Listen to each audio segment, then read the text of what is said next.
everyone. Thank you. I'm Jess Hunt. I'm the Deputy Director at TASO, and I'm really pleased to be chairing the next session, our first panel discussion of the day. The session is titled Measuring What Matters, and I hope it will prompt some really interesting ideas and discussion around the kind of practical aspects of evaluation in the HE sector. We have a lineup of 3 fab panel members: James Turner, the Chief Executive Officer at the Sutton Trust, Lauren Valeria, the Chief Impact and Strategy Officer at the Brilliant Club, and Alicia Tejera, the Chief Executive Officer at the Centre for Homelessness and Impact. We're going to start by doing a brief Slido poll, and then I'll hand over to each of the 3 speakers, and then we'll have time for some Q&A at the end. So please, while everyone's speaking, think of interesting questions that you can pose to the panel when we get to the Q&A section. So, should we move forward onto the Slido? Does everyone have the Slido hashtag and code for the day? No? Right, should we skip forward then and hand over? Skip? All right. Well, first fail of the day on Slido polling. We'll try to get that right for the next bit. We'll skip forward this slide. Great. Oh no, sorry. Well, yeah, go back one. Sorry about that. We'll hand over to James from the Sutton Trust, who will talk about his reflections on what works and how to measure metrics of disadvantage. Thank you. Great, thanks very much, Jess. Good morning, everybody. Really pleased to be here, and particularly to be sharing a panel with Ligia and Lauren. So I've been involved with the Brilliant Club, had the privilege of being involved with the Brilliant Club and the Centre for Homelessness and Impact for a long time. And I should also say that before I was CEO of the Sutton Trust, and I've been hanging around the Sutton Trust for a long time, but a part of my, middle part of my career, I helped to set up the Education Endowment Foundation, which is obviously the What Works Centre for schools, and worked there for 5 years. So I'm sort of coming at it from that perspective as well. I haven't got any sort of whizzy slides, but I thought just to kick things off, I'd probably cover 2 things. So firstly is just, I suppose, some reflections on what this focus on measurement and data and what works means, because I think it's wider than just good evaluation, although that of course is at its heart. It's also about how we make decisions in organisations and how we define our strategy. So I'll give a few reflections on that. And then very specifically in the last few minutes, I want to highlight a piece of research we did last year about how best to measure economic disadvantage, which will hopefully be helpful to some of you. So on that first point, in terms of this sort of what works mindset that I want to talk about, obviously at the core of this focus on measurement, focus on gathering robust evidence, is the idea of really high quality evaluation. So evaluation that is independent, impartial, that is properly funded, that it looks for specific outcomes as opposed to fishing around for impact in a sort of wider sense without the sort of intention of that impact being there in the first place. And I think crucially also, it looks for quantitative impact. I think that's really, really important to the What Works agenda and us making our case for the impact of what we do to widen participation and increase fair access. But evaluation which just looks at quantitative data and doesn't consider process evaluation and why something worked and how it worked is a missed trick. So I think they are the features of good evaluation, which I'm sure we can talk about later, and I'm sure some of the other speakers will. But I suppose from my point of view, all of you as leaders of universities, leaders of charities, department, teams within universities, I think this sort of what works approach and measuring what matters is also about the choices we make and how we make those choices and the direction our organisations are going in. So I think from my experience, my reflection is if you have this sort of what works mindset and this focus on impact, what it enables you to do, which I think is very liberating in some respects, is be really clear, intentional and deliberate about what you're trying to change and how. And the objectives and the mission behind what you're trying to do has to be really clear because you're trying to measure that outcome and show that you've made a difference. So I wasn't here for John Blake's presentation earlier on, but I guess in the context of the debate that's happening in HE at present about attainment raising, exactly what do we mean by that? Which groups are we seeking to raise attainment for? Is it those who are struggling?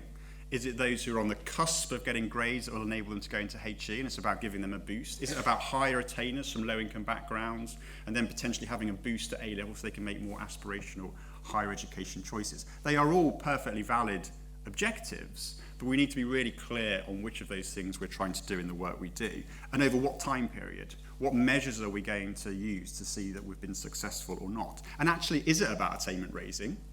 Which is a very hard nut to crack, I can tell you from the work we did at the Education Endowment Foundation, or is it about skills, decision-making and choices? And if so, how do we reliably measure those things? And I know the Brilliant Club have done some great work thinking about these sort of intermediate measures that might lead to higher attainment.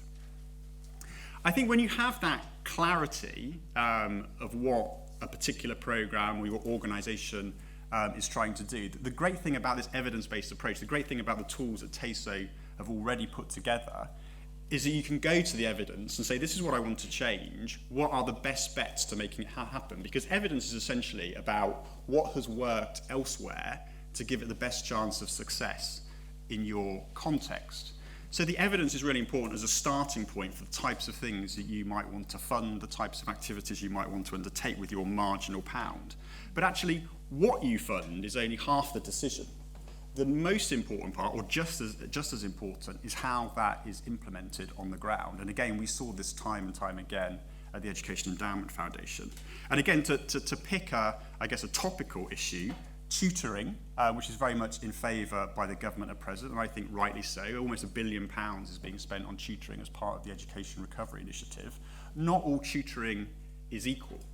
Just doing tutoring in itself is not going to get the sort of outcomes that you see in the EEF's toolkit, for example. Good tutoring is by trained people, it's linked back to the classroom, it's really high quality, and it has a certain dosage to make sure it has the impact on attainment we want it to have. So again, picking from the evidence an initiative, an idea, a project, is really important, and that being evidence-based, but how you then deliver it, how it is implemented on the ground, is just as important if we want to get those longer-term outcomes.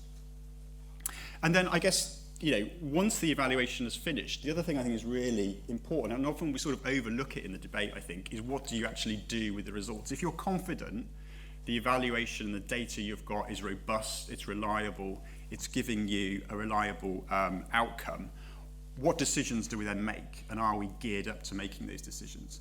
And again, just a bit of context from my experience at the EF, which is admittedly 3 or 4 years old now. When I left the EF, we'd funded about 100 randomised control trials of initiatives in school principally to raise attainment. About 20, 25 of those were better than business as usual. So were things you could clearly say to schools, this is a good bet, spend your money there. The others were a mix of more mixed results, grey areas, where there was some promise, but some things that didn't work. So it was much more complicated to interpret those results. And some of them, were actively either no results, they made no difference compared to what teachers were doing before, or they actually took children backwards in terms of attainment. So that poses some really difficult, thorny questions about what we do with those results and some hard decisions. And I think as a delivery organisation, a charity, someone else who's delivering these programs on the ground, that is a really hard thing to see that the program that you have promoted, the program you've invested a lot of money in, time in, doesn't have the impact you thought it did, is really difficult because it's attached to funding, it's attached to staffing, it's attached to all of those difficult decisions as an organisation leader you have to make. I think commissioners of this work, and in this case universities, are one of the key commissioners of the access and outreach activity that happens in the sector. I think you are in a great position to hold us true to what works, because you have a bit more latitude to actually make some of those hard decisions, engage in a sophisticated conversation with the partners you work with to deliver your access work, deliver your attainment raising work, whatever it might be. Because you are the commissioners. You're not necessarily doing the work yourselves. And so you have that bit of distance, which I think can be really useful in actually making sure we stay true to this idea of measurement and actually acting on the outcomes of the impact evaluation we commission. And I'm not sure, and maybe this is something we can pick up in the conversation, I'm not sure either at a micro scale in terms of individual organisations or at a system scale, all the right incentives are in place for us to genuinely act on the results of what works work, so that we actually do change what we do and that all the incentives are in place. I think that's true if you look at individual organisations because of all the things I talked about in terms of funding and how the funding mechanism works. But also I think at a system level, if we want to get this robust information to make difficult choices, we need to make sure that's really robust evidence. And so we need to make sure it's adequately funded. And Omar hasn't asked me to say this at all, but I do think we need long-term, much more substantial funding in this sector if we're going to build that genuine evidence base. You know, the EEF had £125 million to play with over 10 years. Play with doesn't sound quite right, but you know what I mean. It had a big budget, and we're not in that position in the HE sector. I'm conscious of time, so I'll just move on to my second point, and that was just to highlight to you a piece of research that we commissioned and released last year. And it was called Measuring Disadvantage. It's on our website, so please do have a look at it. And it does what it says on the tin. And it comes back to my point about clarity and being really clear on what we're trying to achieve. So at the Trust, we are an organisation focused on addressing economic disadvantage. That obviously intersects with all sorts of other areas of diversity, but we wanted to know how we could best reach those young people who are experiencing material poverty. We also have been and continue to be big proponents of contextual admissions, the idea of lower offers for some students to recognise their full potential. But again, we wanted to be really clear the metrics that those decisions were being made on. Were we getting, and were universities and employers who were all using in different ways contextual admissions or contextual recruitment, did they have the right evidence and the right data available to make really good decisions? Because that goes to the heart of the integrity of these contextual admissions, which we think was so important. So what we asked Professor John Jerram to do, who's from UCL, is he looked back at a study called the Millennium Cohort. We had 7,000 young people in that study. And we knew for each of them their family income over a long period of time. So it was really robust, reliable data. And then we asked John to look at the various proxies we in the sector use to determine economic disadvantage and see how closely they related. And the findings, I think, were really interesting. So, as you might expect, the best individual marker widely available in the system to spot economic disadvantage is eligibility for free school meals. That was highly correlated, as you might expect, with income. And of course, it is it is something that is triggered by an income threshold, so you might expect that. But it was a really strong predictor of whether a student had genuinely come from a poor home. Then we looked at things like polar, particularly, and tundra. And obviously, that's been an issue of lots of debate. But polar particularly was actually quite a bad predictor of disadvantage, economic disadvantage, which many of you might know from the work you do. And in fact, it was biased against some groups, particularly BAME groups. So as an area measure, as a way of targeting potentially access work to areas where there was less HE participation, which was its original intention, it is a good measure. From a spotlight point of view, for the government, for policymakers to see where we have hot spots and cold spots of hard HE participation, it has a use. But actually, at identifying individual students for high-stakes decisions like contextual admissions, it was actually a pretty poor indicator. And the chances are someone with a polar flag isn't actually necessarily from a low-income home. So again, something for you to think about as you think about how you use polar. In terms of those area-based measures, the best one, and this is all in the research report, so I'll finish very shortly, was the ACORN measure, which some of you may use. That was a very good predictor, strongly correlated to household income. And also, just behind that, the IMD, the Index of Multiple Deprivation. So do have a look at that report, because I think it's quite useful as you plan your next phase of access participation plans, how you actually identify the students. And I guess since that report's been released, the great news, of course, is that as universities, you'll have access to individual level free school meal data, which I think is a huge step forward.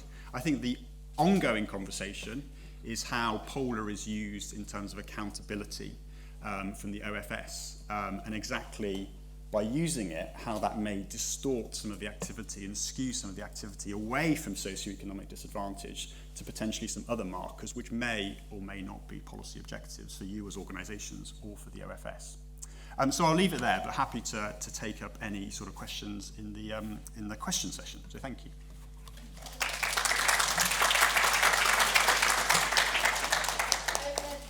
That segues beautifully into the work that Lauren and the Brilliant Club are doing. TASO on survey validation.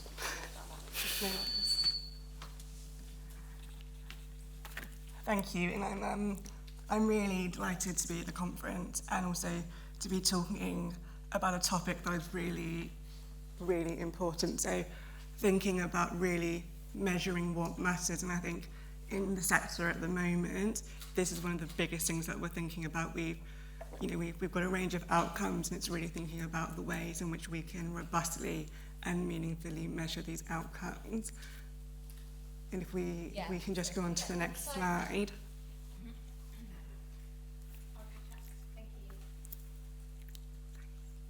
Thank you. So what I'm going to talk about in the time I've got in this session. Oh, perfect. That will make it much easier. Thank you. And so I'm going to talk about a project that has been commissioned by TASO, really looking in sort of very deeply to this topic of survey validation. And this is a project that we at the Brilliant Club, our research team at the Brilliant Club, is undertaking in collaboration with academics at the University of Cambridge. And so we're in the very kind of, we've just completed phase 1 of the project. And so what I'm going to do is I'm going to give a very quick overview of the project, and then I'm going to talk through some of the key findings, some of which are very interesting and I think will generate further discussion and reflection.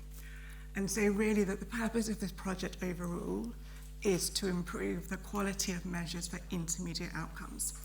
And that is really the thing we're trying to do within this project. And the very end point of the project, so when we complete phase 3, so what we will have is we will have a multi-scale survey that can be used to measure intermediate outcomes across the access and the success sector. And what I'm going to do is talk about that initial phase, which we've just completed, and so the literature review, and then some of the sort of feedback and reflections we're getting from the sector. And I think really importantly, and I think probably the biggest thing we need to be thinking about is really that connection between what is the evidence telling us and sort of what is happening in practice in both, and as you'll see from the data, both those viewpoints are important, and it's really thinking about the connection between those. Okay, so starting with the fun bit, the literature review. And so what we did was we did a review of the literature. And this was looking at the intermediate outcomes that were associated with higher education progression, and also the intermediate outcomes that were focused on improvements in attainment. And so what we saw from the literature that we reviewed was that these outcomes are most strongly and most closely associated with progression to HE, and a lot of that was mediated through improving attainment. So again, sort of to echo some of the conversations earlier, we're really seeing the importance and the connection to school attainment. And also sort of interestingly what this does, and also sort of what we would expect it to do, is that it's also picking up on things that we know, for example, from the Education Endowment Foundation. And so, for example, we know metacognition is a really important intermediate outcome for not only improving attainment, but also then that connection through to HE. Okay, so what did the sector tell us, and what did we ask of the sector? And so what we did was we did an online survey, and then we followed up with focus groups. And so sort of really the purpose of this data collection was to really get feedback about the intermediate outcomes that people, organisations, HE providers are using in the sector, and then also to understand the kind of relative importance of intermediate outcomes. And I must say we had a lot of interest. We had a lot of interest from the sector in this particular project. And so overall we had 44 stakeholders complete the survey, and then just under half of the people that completed the survey also then engaged in focus groups. And again, I think this is a really important point, because again, it's the quantitative and the qualitative and the connection between the two that's really important. Okay, so if you completed the survey, you would have seen that we asked a number of questions within the online survey, and I'm just going to talk through some of the findings from one of the questions that we asked. And so this was about understanding the relative importance of particular intermediate outcomes. And in total, we asked individuals to rank the importance of 7 intermediate outcomes. And sort of our decision for including these intermediate outcomes was really based on the evidence. And so we had some outcomes that were more closely related to sort of either to improvements in attainment or directly to progression to higher education. And then we included some intermediate outcomes which were slightly less closely associated. I think this is the most exciting slide I've got. So this is sort of looking at what did people in the sector say. And so if we look at the bar chart, and so what you're seeing listed is the 7 intermediate outcomes, and then the darkest purple colour. So that's an outcome that it's the proportion that is ranked as most important. And then if you go along to the grayer end, so that would be the proportion that is ranked as least important. And so if we just take an example and we look at aspirations, so within the particular sample of the 44 individuals who completed the survey, 50% of people said that aspirations and expectations was the most important intermediate outcome. And then if we go along to the purple triangle, which essentially sort of conveys this a little bit more clearly. So what we're looking at here is the mean ranking. And so what we're seeing is that aspirations and expectations are being ranked as most important relative to the other intermediate outcomes. And then in this particular sample with the particular intermediate outcomes, we asked individuals to rank, metacognition is the lowest. And I think sort of really what we're seeing here in a really interesting reflection is that we are seeing some overlap. So we know from the evidence that sense of belonging and academic self-efficacy is very strongly associated with HE progression and raising attainment. And we're sort of what we're doing is we're seeing that alignment between what stakeholders and what individuals are saying in the sector.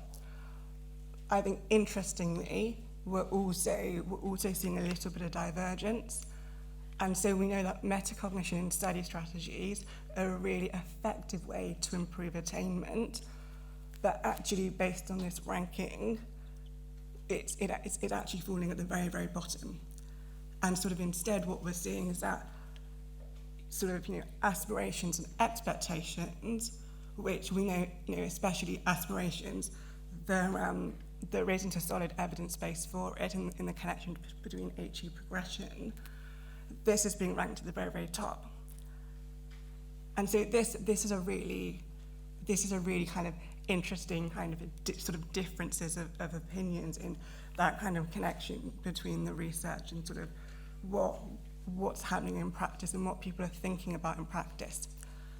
And if we just stopped at the quantitative data, I think we would have struggled a bit to kind of grapple with the narrative. But sort of what we found sort of through doing the focus groups and having those conversations with people is that actually people do want to measure metacognition and study skills, but there was sort of a sense sort of from the people in the sample that we spoke to that people just, there's a bit of a lack of ways in which sort of metacognition and study skills could be meaningfully measured.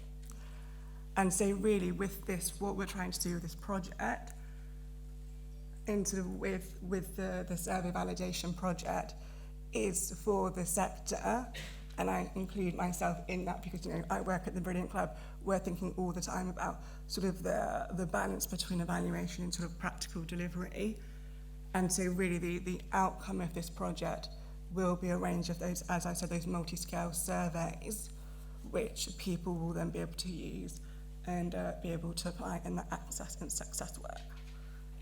And on that note, so I'm conscious of time, I will pause there and very much look forward to your questions in the discussion.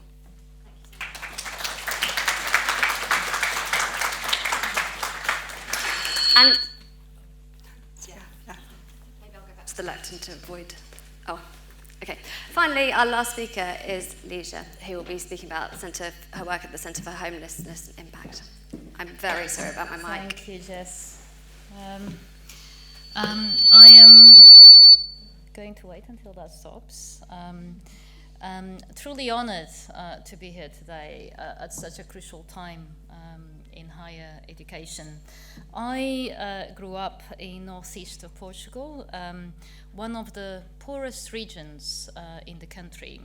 As a child, I remember well feeling overwhelmed by the poverty I witnessed.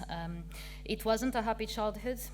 Traumatic experiences compounded by a difficult family environment was a burden I had to carry for many years, and in many ways I still do. My father loved learning, but was forced to stop school at 12 to help support the family. My mum, being a girl, stopped even sooner. Despite all this, I went on to secure a place in Coimbra, the main university in Portugal, and I had the opportunity to study in leading universities over here. And it changed my life.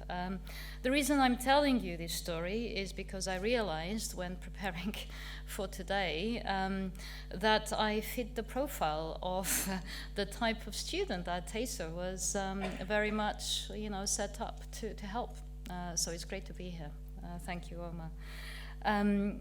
On this day, when we're gathered together in this wonderful institution that is the British Library, I have decided to talk to you about what in hindsight might have helped someone like me thrive, the importance of being clear about what success looks like and acting on learning as we go. This is a decisive moment for higher education in the UK, with the long-term impacts of the pandemic set to be felt for many years to come unless decisive action is taken, which is why TASO is so important. It seems to me that work to address inequalities in higher education have to work on three dimensions at once. First, they have to work upstream, opening access to people from less privileged backgrounds.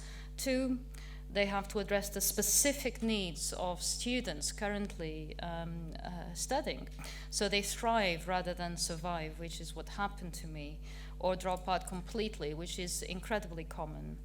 And third, it has to work downstream to ensure that there are positive career pathways, because one thing is completing a degree, another thing altogether is actually then that leading to a better life, which surely is what we need when it comes to this agenda. So each of these objectives rests on our ability to observe and understand, mobilizing the right data and intelligence. But my experience in homelessness points to the need of building this work on really solid foundations if it is to lead to real lasting change. First, it is important to be clear about the change that we wish to see in the world, and James already talked about this. What does it mean to reduce inequalities in higher education?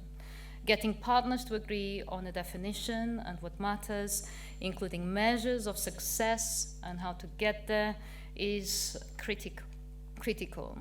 For what it's worth, I believe that success, when it comes to this work, should be judged by whether it helps improve the life chances of the students in greatest need.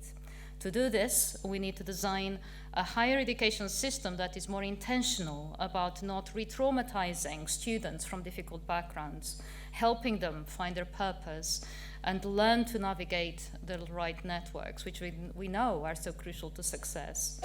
Related to this, it is important to be clear about whose lives we hope to improve.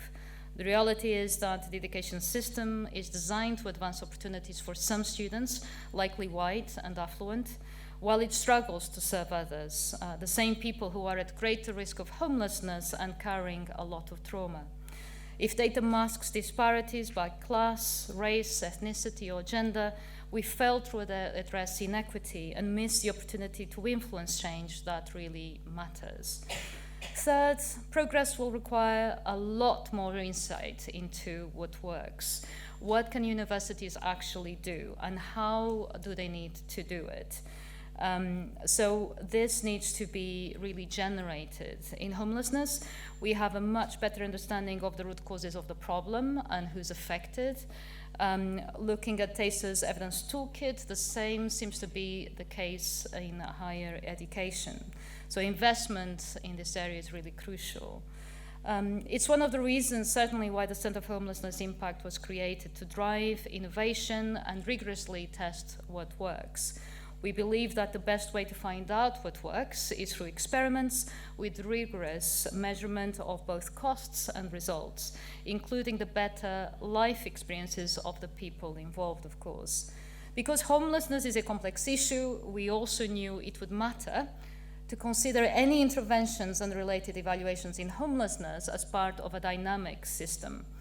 In the same way that in health, gastric bans may be effective at solving obesity at the individual level, but do not solve obesity at population level, in homelessness, no single intervention is a silver bullet. In a field that is a lot better at responding to the most extreme and expensive cases, rather than stop people from falling into homelessness in the first place, we realized that one of the most important things we could offer the government and the sector more broadly was an outcomes framework and set of metrics to help focus efforts and track progress at both local and national levels. The same outcome areas also underpin our evidence and gap maps and guide our program of work as a center, from research to implementation and mobilization. And mobilization really matters. As you may know from what happened in health, the journey in health, even though their evidence infrastructure is a lot better than in homelessness or higher education, it still takes a good 17 years between the point when you have rigorous evidence behind a particular intervention and that type of knowledge being adopted at scale. In homelessness, we found that both practitioners and policymakers need help to act promptly on the best knowledge available. People are busy. We should not expect them to be there, being recipients to our knowledge. We need to be working alongside them, and it's very much a two-way process. And equally important has been to help create a culture that fosters an evidence-based approach to leadership and problem solving. This involves encouraging people to adopt an attitude of wisdom, something that is very much at the heart of the What Works approach. Wisdom means acting with knowledge while doubting what you know. It entails striking a balance between arrogance, assuming that you know more than you actually do, and insecurity, believing that you know too little to act. With an attitude of wisdom, leaders can do things now, but still keep learning along the way. I'm nearly finished. My hope for leaders in this space, people like you here today, is that you're able to stay focused on what matters most. And certainly this work isn't easy, but there is a unique opportunity to create a higher education system that not only doesn't leave anyone behind, but that transforms the life chances of millions of people in this country, creating a better society for all. Thank you.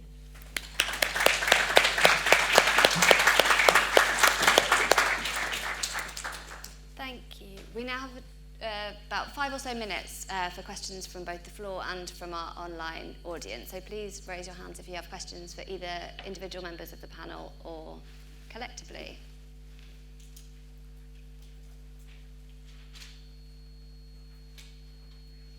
I don't know if I can see. Oh, there's a hand over there.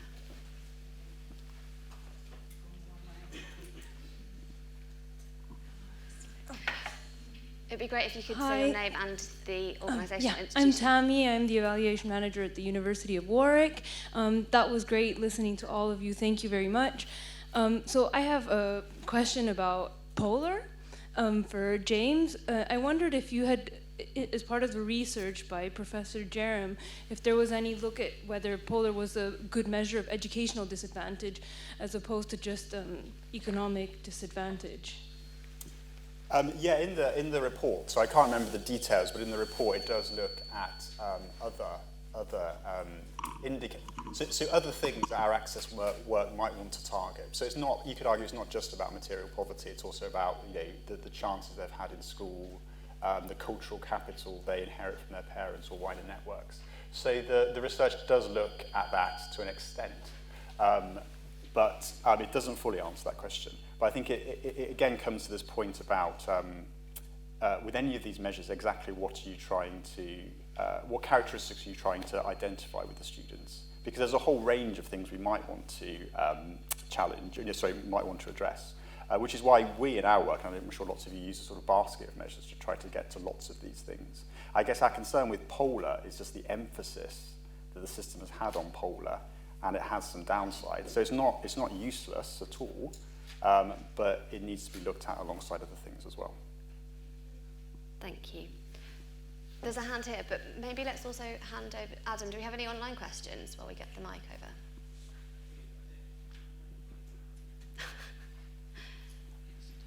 Okay, no, it's all right. We'll come to the floor. Thank you. Oh, it's on now, sorry. We do. So we've got here, what matters shifts depending on what ministers and policy direct, or minister and policy directives, sorry. This often conflicts with evidence produced by the sector. For example, evidence produced that Uni Connect is making positive impact, but budgets then get cut. What suggestions do the panel have to ensure that the HE sector is able to produce long-term outcomes? Thank you. Maybe I'll hand over to Lauren first. It links a lot to the work that we're doing on survey validation. Yeah, and it's a really interesting question, I think, and I'm sort of looking at it purely from like a data evaluation perspective, but I think it's really about the consistency in tracking. So we know longitudinal data is really, really important, so both in the access space, but now more and more in the success space as well. So there's really having the clarity about those long-term outcomes. But sort of whilst you're waiting for those outcomes, in some instances there can be really big gaps depending on when an intervention is taking place. Sort of making sure that you have the consistency with the intermediate outcomes, and sort of, I think importantly, that you can very clearly show the connection between, if we improve these intermediate outcomes, we will then see improvements in the long-term outcomes. So I think people like to talk about journeys a lot, but I do genuinely think it is about that kind of evaluation journey and showing that consistency, and then obviously ensuring that you have data integrity, which is, in education generally is a challenge in something we need to continue to work through. Lisa, do you have any reflections on it from your work at homelessness? Only that, a good focus is on solutions, potential solutions, creative thinking. I don't see a lot of innovation in homelessness. Like I said, this is why organizations like TASO are so important. We need to be trying new ways of helping people rather than just studying them, I guess. I think there's still a lot of weight put on tracking these individuals, and we need to shift some of those efforts towards trying out new ways of experimenting with helping these groups in a more holistic manner. Thank you. And James, I wonder if you have any reflections, maybe from the EF. I think they had led the way in terms of developing a kind of common outworks framework.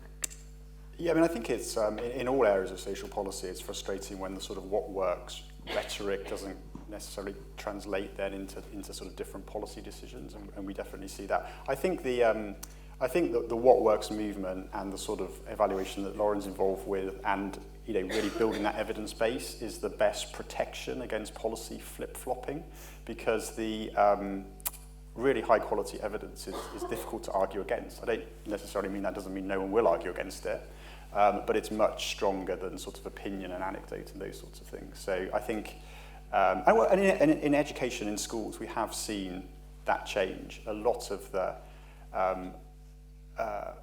things that the government implemented to help with education recovery, maybe the scale wasn't sufficient, but they were rooted in the evidence, and that was, not just the EF's work, but lots of work to build that evidence over a decade or more. Thank you. And hand over to the question on the floor. Thank you. Hi, thank you. This is the question for Laura. I kind of like the way you showed through your presentation how you started with the validating the measures. But I kind of didn't understand how many stakeholders in terms of the surveys. You did 44 stakeholders.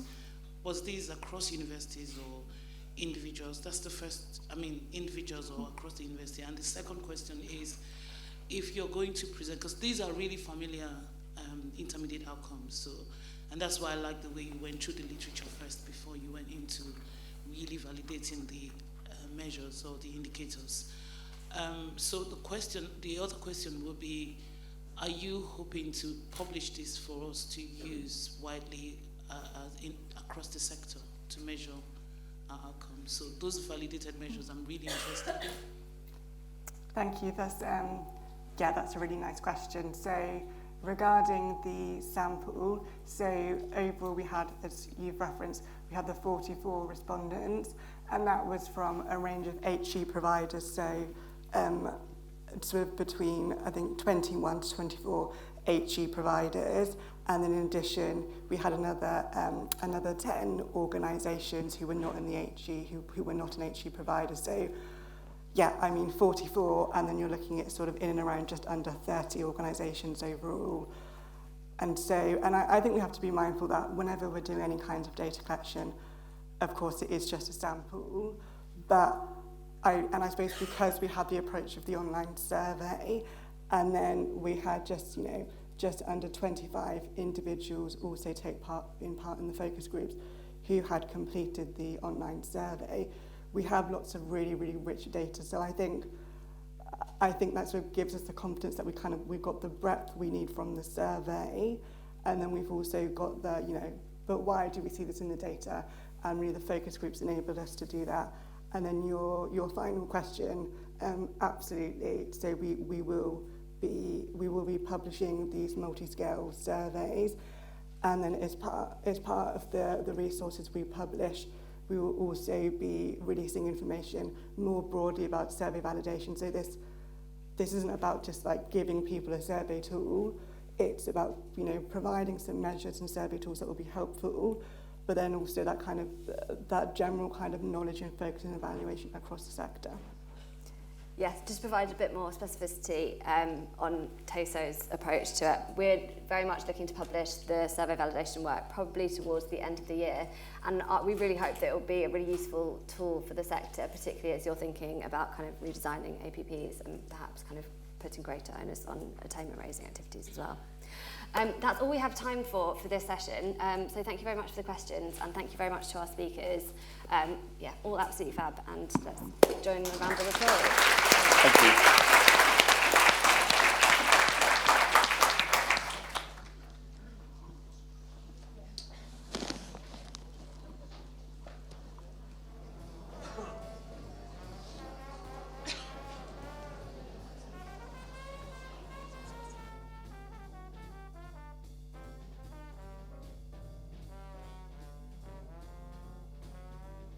Sorry, do we have a break now?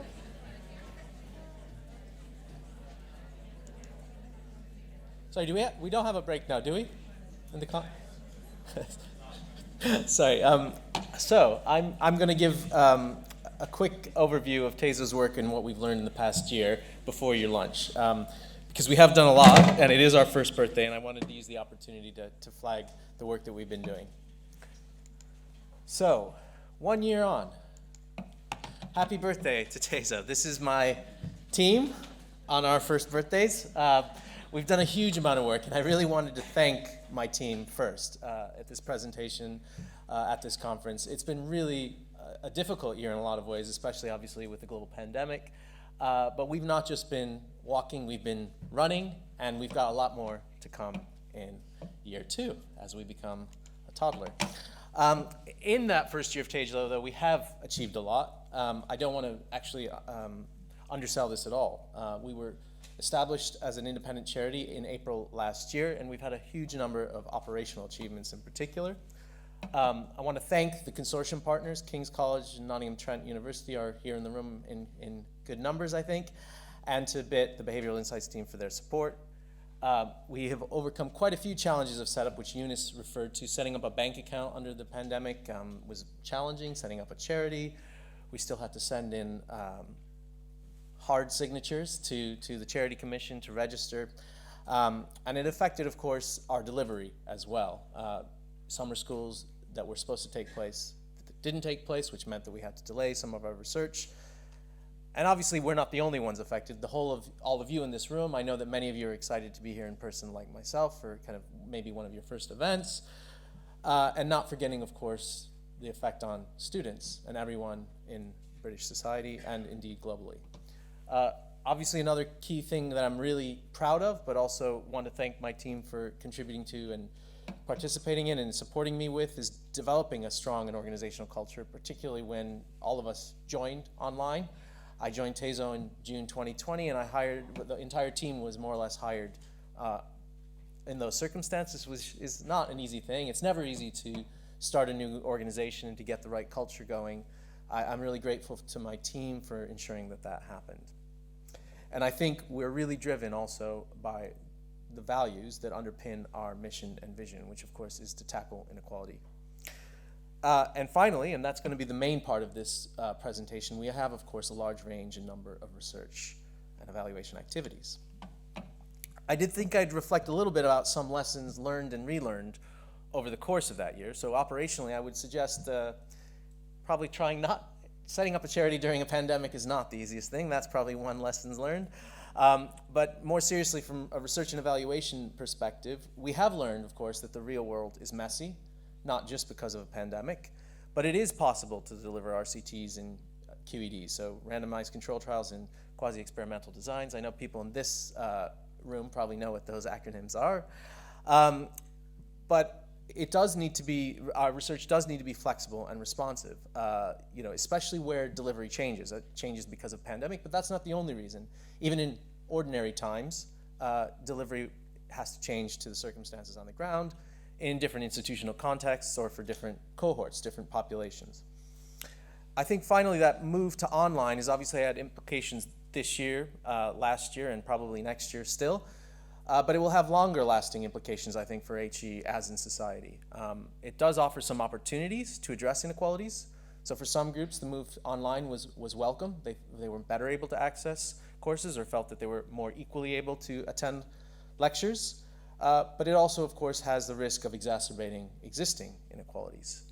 I think I'm going to call these relearnings because I don't want to think that I've ever forgotten them, but there is a huge commitment across the sector to tackling inequalities in evaluation. We were talking in the previous panel about when does the evidence-based or when does what works really cut through with policymakers or with the public. And I think one factor is when there's consensus about a goal, right? So if there's consensus that the aim that we're trying to achieve is the right one, I think the question then becomes more quickly what works to achieve that aim. And I think there is consensus, and I've been very pleased to see that across the sector, that we haven't done enough in higher education to tackle inequalities, and also we haven't done enough in terms of robust evaluation. So it's great to have relearned that there is that commitment. It makes our work easier, and it obviously, though, creates greater expectations.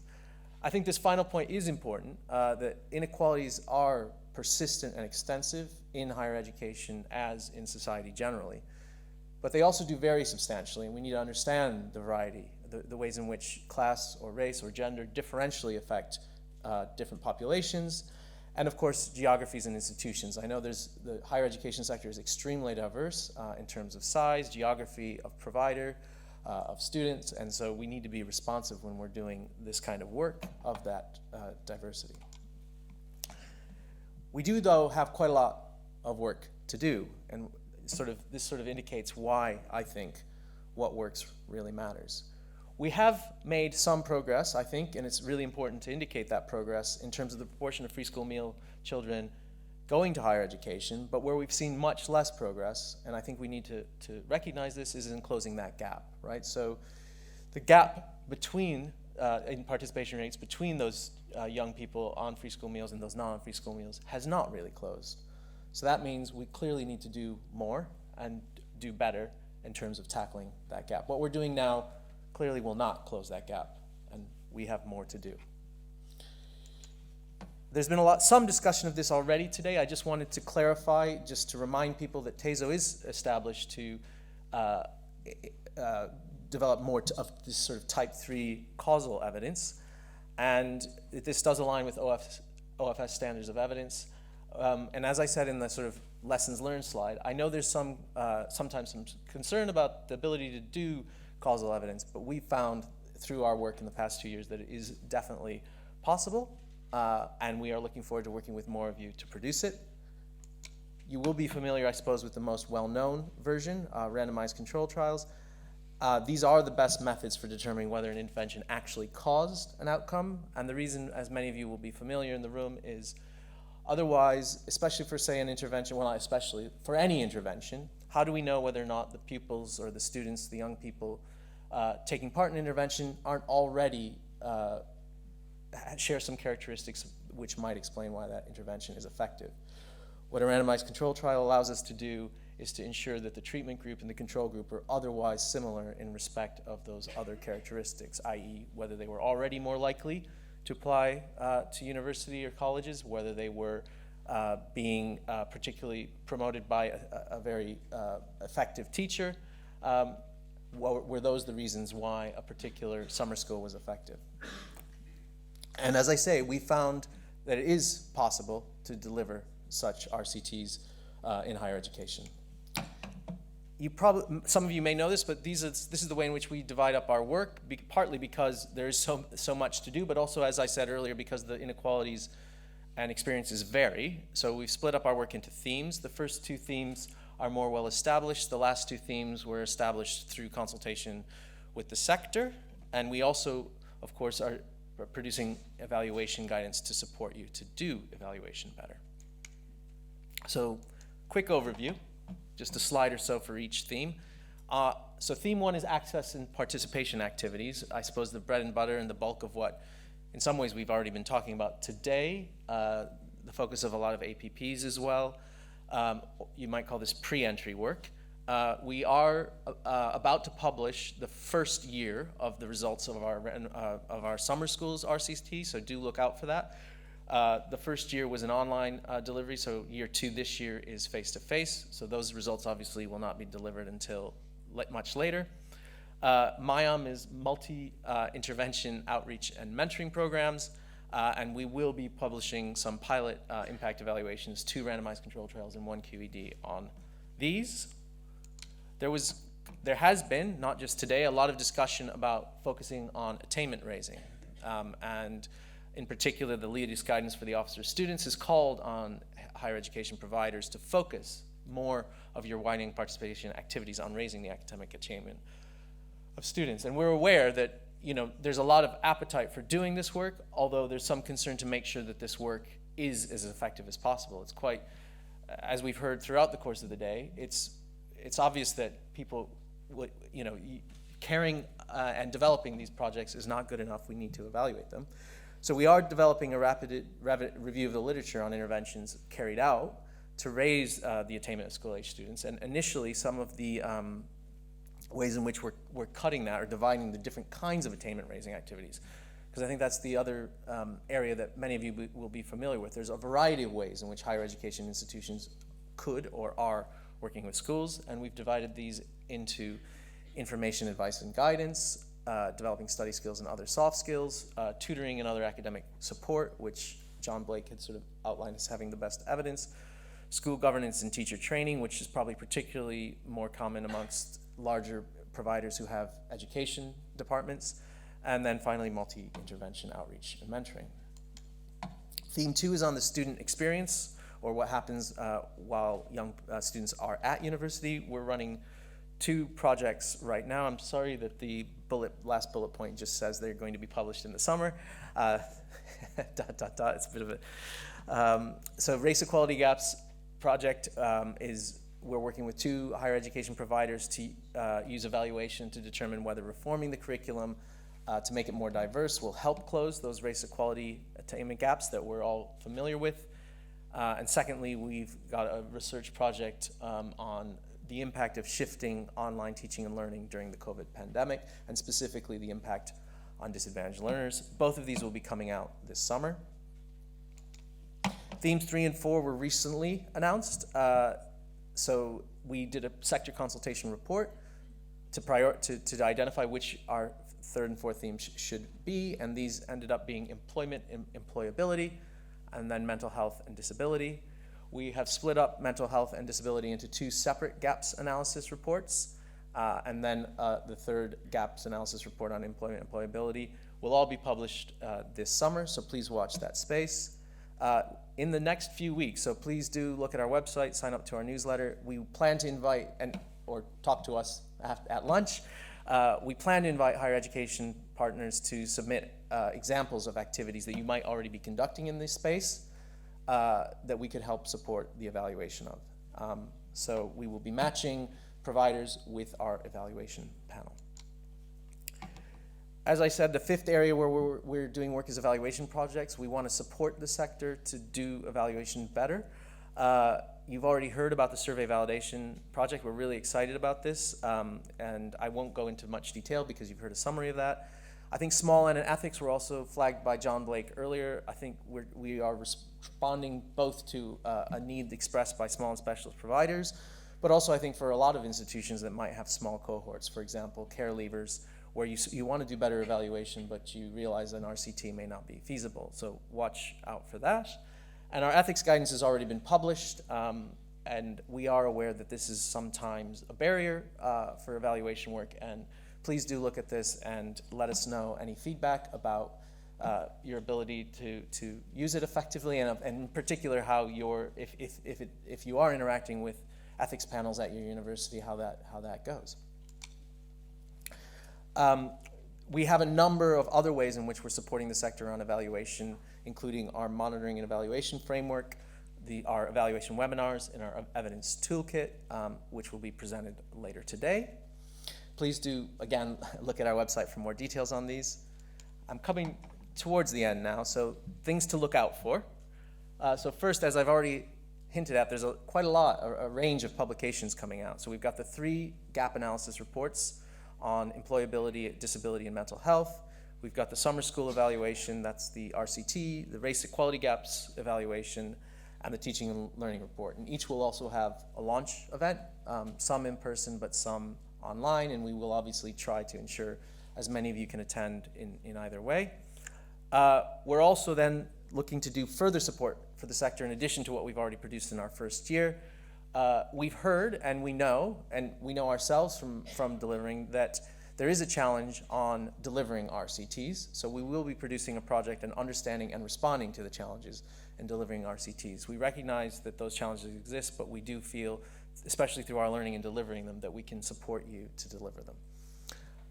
We will also, on the back, and you've heard the survey validation project in particular, as that project kind of nears completion, we'll be better able to support you to identify those intermediate outcomes that are predicted of raising attainment, and obviously that will feed into any revisions in your APPs.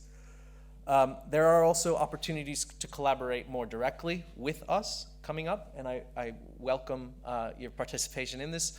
We're piloting those interventions in themes 3 and 4, which I've already mentioned, and you will be matched with an evaluator paid for by TASO. So we're here to try to make this as easy as we can for you. We're here to support you, and we also have expertise, external independent expertise on our evaluation panel. And finally, we'll have an invitation to tender in May on trying to provide type 3 evaluation for learning analytics.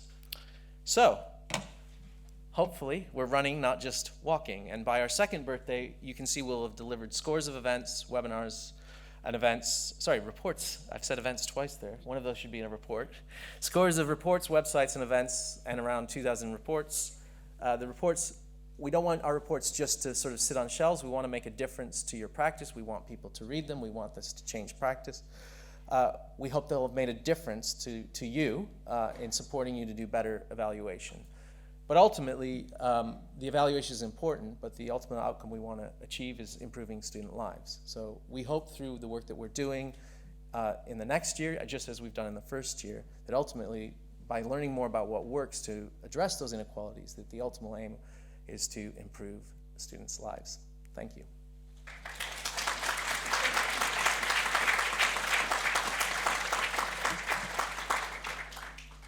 I'm not sure of the time. Do we have, what's the time? I can take some questions if anyone has any questions and answers, but I'm between you and lunch, but I'm very pleased to take any questions from the floor or from the online audience. I think there's one down here. Oh, there's one there. Yeah, I don't have a pen. Thanks, Omar. Sam Dyer from the University of Exeter. Really amazing achievements there. Thank you for everything TASO's doing. I just wondered, John Blake's made a big point around us moving into evaluation where we're publishing our own work. And I wondered what your reflections were on how TASO can help the sector to do that, given the evidence and impact exchange kind of remit that TASO, which is now TASO, but that the original tender for this kind of unit was set up for. Okay, yeah, no, yeah, thank you. I would like to actually be able to learn more from the sector, actually. And so in addition to, I think, John Blake being interested in learning more about unpublished evaluation, I think it would be really beneficial for us.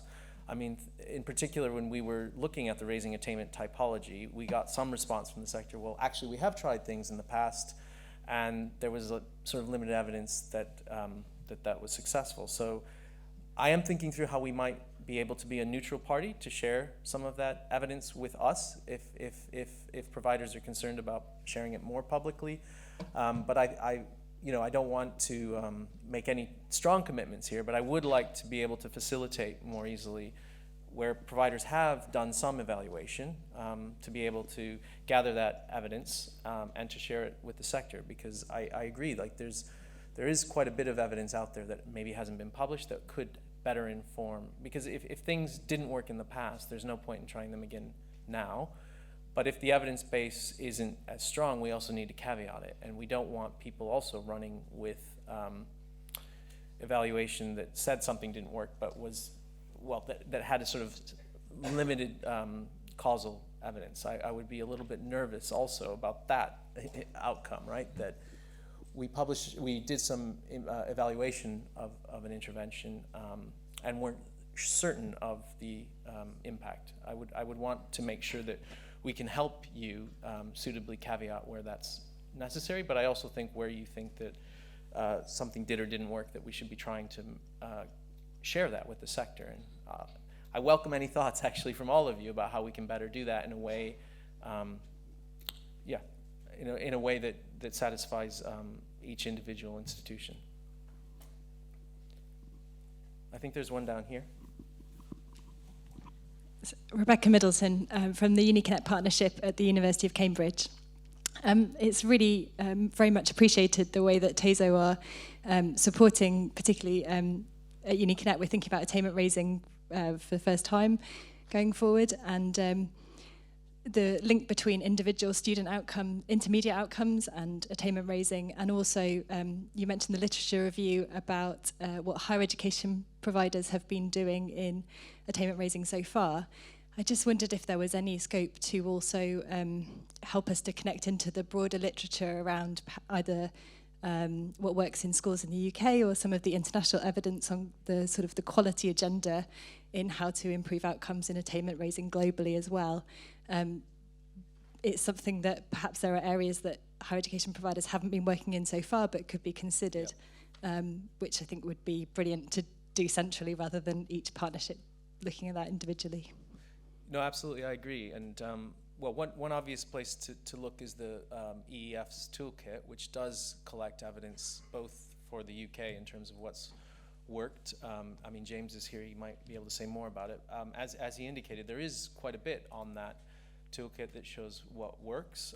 It is based on UK evidence, but also international evidence.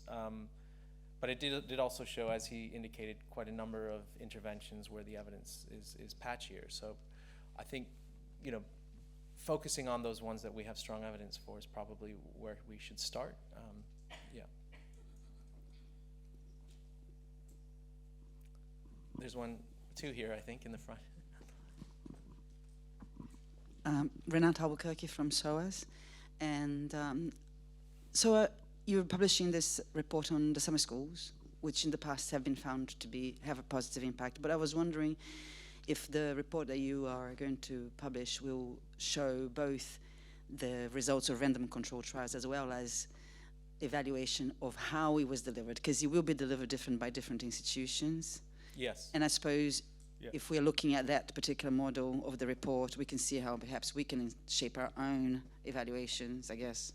Yeah, absolutely. I think it is. Yeah, I think the include both. Yeah. Yeah, absolutely. We're doing IPEs for every. You know, I think for each individual in the report, each individual. I think there's 7 or 8 HE institutions, and each one there will be a description and an IPE for what they did. So we do recognize that, as I said, the HE sector is much more diverse in terms of institutional size and geography than is the school sector. So that becomes even, I think, more important to reflect that in our evaluation work.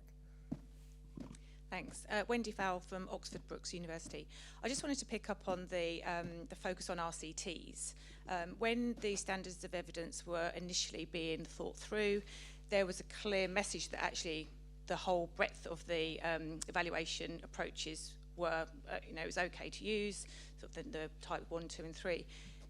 Is there a suggestion now that we are being pushed more to use RCT approaches for all interventions, and are we likely to see that coming through in the sort of next APP guidance, which you may not be able to answer, or are we still, the different types of evidence are still equally valid going forward?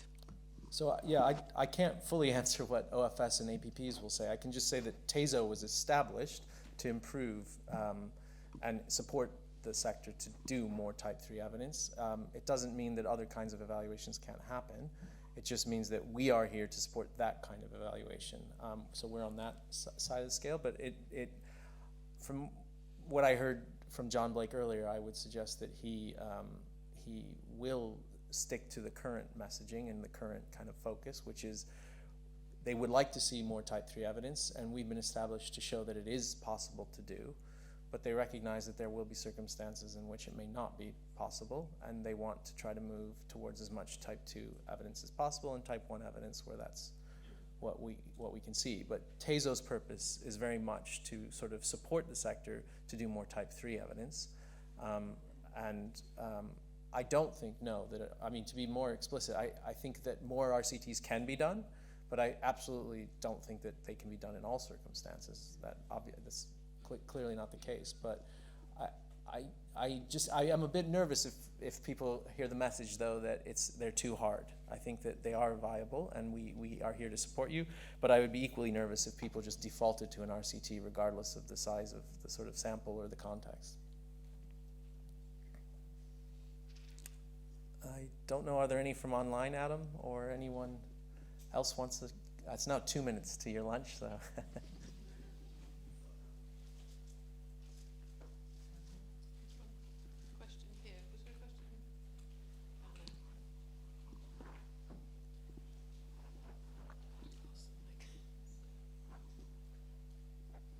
Thank you. Carolina Lozano from Solent University. My question is about the survey validation project. So far, I think it has been, the presentation showed that the program is focusing on access and success as the areas of priority. But I was just wondering, are you going to be looking at progression into employment and possibly looking at intermediate outcomes that providers can look at, obviously considering that at the moment we are heavily relying on the graduate outcomes data that has quite a lag for us to be able to access it. You know, I appreciate the problem, and we are doing work on employability, but I think it's best if I turn to Lauren for that one. Thank you. Yeah, that's a really good question. I think from the perspective of intermediate outcomes, we would expect there to be overlap. So if it's important to improve critical thinking, because that will raise, for example, that will then improve attainment, and that will then improve HE progression, the kind of logic through is that it will also be beneficial in employment. So I suppose for the purposes of this immediate project, we're not focusing on sort of directly on employment outcomes, but I definitely would expect there to be an overlap, because really I think what we're sort of talking about when we're thinking about the bridging between education and employment is that if there isn't any overlap in the kinds of intermediate outcomes, I think we're probably doing something wrong in the sector. So I think that at the moment it's sort of implicitly implied in the project. I think it'd be really interesting to do a separate project thinking about that bridging in particular. I think I have time for one more, and then I'll have to wrap up. Okay. Hi, I'm Rich from Solent University. I think sometimes head teachers would have concerns about RTCs. What would your response be to a head teacher that came to you with concerns about the kind of the ethical side of doing that? What's your practical advice? Well, I think I'm not working with head teaching schools directly, but they have a lot of familiarity of working with the EEF, right? And so I think I would probably advise them to be speaking with them rather than me, frankly. The ethical issues are there, but whenever you're selecting for an intervention, especially in the context of where there's oversupply and you're having to choose who gets and who doesn't get an intervention, arguably a randomly allocated way of providing that benefit is fairer than selecting. But I think I would rather defer, if it was a head teacher, to Becky Francis and the EEF for the best, because I'm less familiar, frankly, of running RCTs in schools. I think that's it, though. I'm sorry, I'm not trying to cut off. It's just I'm aware that we've hit sort of lunch break. I really want to thank you all, and again, thank my team for such a great day, and enjoy your lunch.